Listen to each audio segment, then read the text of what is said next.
Est-ce que sous le couvert justement de la réforme sur la trêve politique, il n'est pas vain d'imaginer ou d'espérer une quelconque ambiance ou atmosphère de débat politique? Parce qu'il y a comme une sorte de frilosité dès que l'annonce de cette réforme a été faite. Non, quelle garantie le gouvernement pourrait peut-être donner?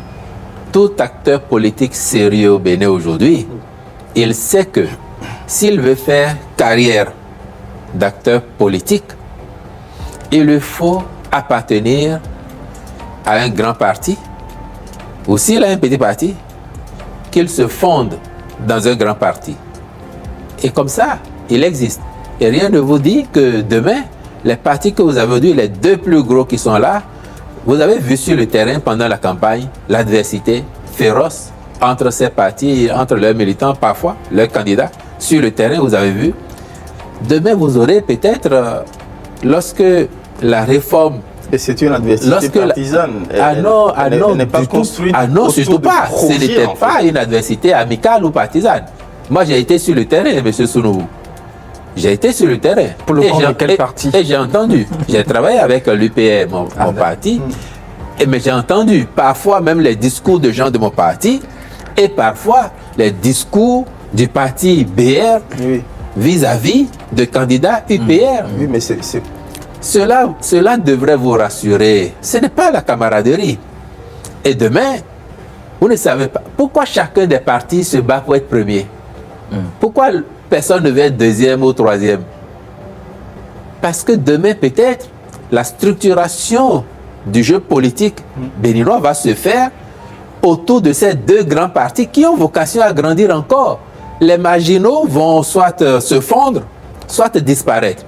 Ils auront des militants qui vont s'exoder vers les deux plus grands. Donc demain, vous allez avoir, à mon avis, en projection, UPR et BR, ou peut-être LD qui se réinvente et qui absorbe tel ou tel autre, mais vous allez avoir deux grands pôles qui vont se challenger pour conquérir le pouvoir et l'exercer. Donc l'opposition, vous l'avez dit, l'opposition proviendra d'un de ces pôles, sauf à choisir une formule, comme on le voit dans un pays occidental, a dit, bon, si c'est le plus grand qui a gagné cette fois-ci, moi le plus petit, je me rends disponible pour participer à la gestion du pouvoir avec lui.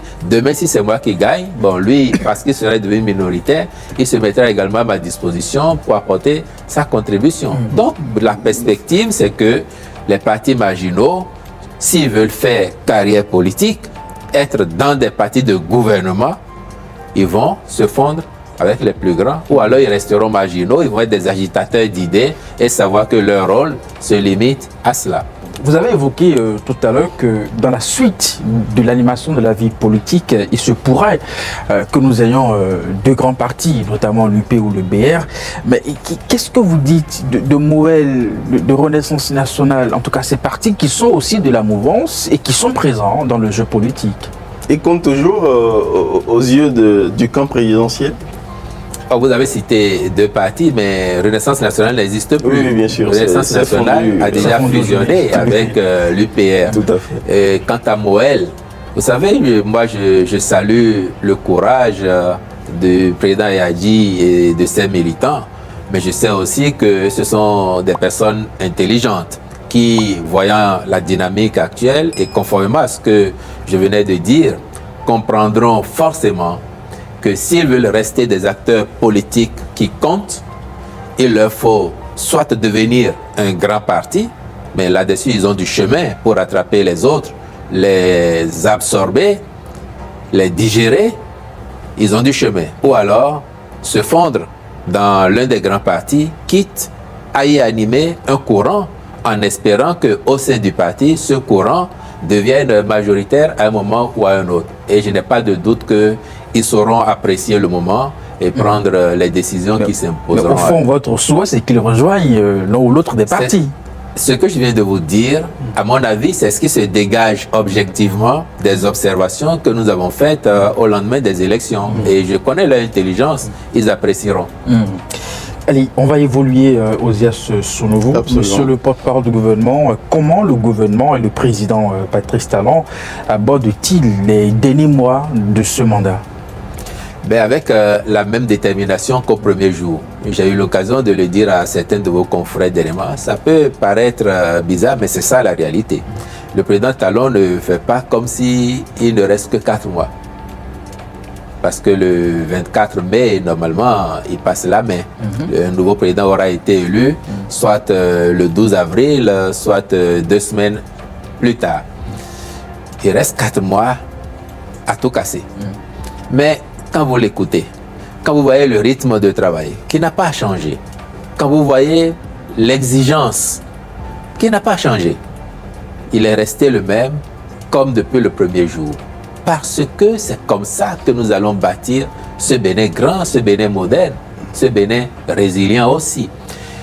Et donc son message, c'est de dire à tous, focus, mise en œuvre du PAG, le temps de la campagne électorale présidentielle viendra, où on ira sur le terrain, mais en attendant, mise en œuvre du PAG de façon tout aussi exigeante et remarquable que ce qui est fait depuis bientôt 10 ans. Est-ce que cette frénésie de réalisation tous azimuts, partout des chantiers sont ouverts? Enfin, oui, Chiche, on est ravis d'avoir un pays qui se transforme avec quand même pas mal de petits désagréments, il faut l'admettre. Est-ce que ce n'est pas l'obsession d'un homme qui nous a avertis, qui veut tout faire pour entrer dans l'histoire? Bon, aujourd'hui, je pense que le débat ne se pose même plus. M. Talon est-il rentré dans l'histoire? Vous voyez très bien l'appréciation des Béninoises et des Béninois. Vous voyez l'appréciation du monde entier. Quand il a dit qu'il allait révéler le Bénin, est-ce qu'aujourd'hui, qu'on l'aime ou qu'on ne l'aime pas, est-ce que notre pays est révélé au monde entier? Est-ce que le monde entier parle du Bénin? Et en quel terme? Positivement. Ce qui nous génère fierté, satisfaction. Et ça, c'est l'œuvre de toutes les Béninoises et de tous les Béninois, de toutes nos obédiences, de tous nos villages. Franchement, chacun de nous, d'une manière ou d'une autre, a apporté sa petite contribution. Même ceux qui nous calomnient, même ceux qui nous critiquent et qui, hors micro et caméra, disent bon, on fait ça parce que on voudrait que vous fassiez encore plus, puisqu'on sait que vous avez la capacité de le faire.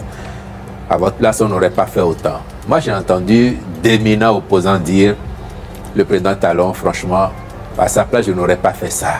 Et donc, quand on crie, on vous chahute, c'est comme on exige de vous parce qu'on sait que vous pouvez plus. Tant que vous êtes là, vous pouvez plus. Donc aujourd'hui, pour moi, le débat ne se pose même plus en termes de « il veut rentrer dans l'histoire ». Mais cette frénésie de réalisation que vous voyez, les chantiers, c'est parce qu'on sait que le pays est à construire. Et il est en construction maintenant. Et ça va globalement, sur ce plan-là, on voit la transformation inédite que notre pays a connue en 10 ans seulement.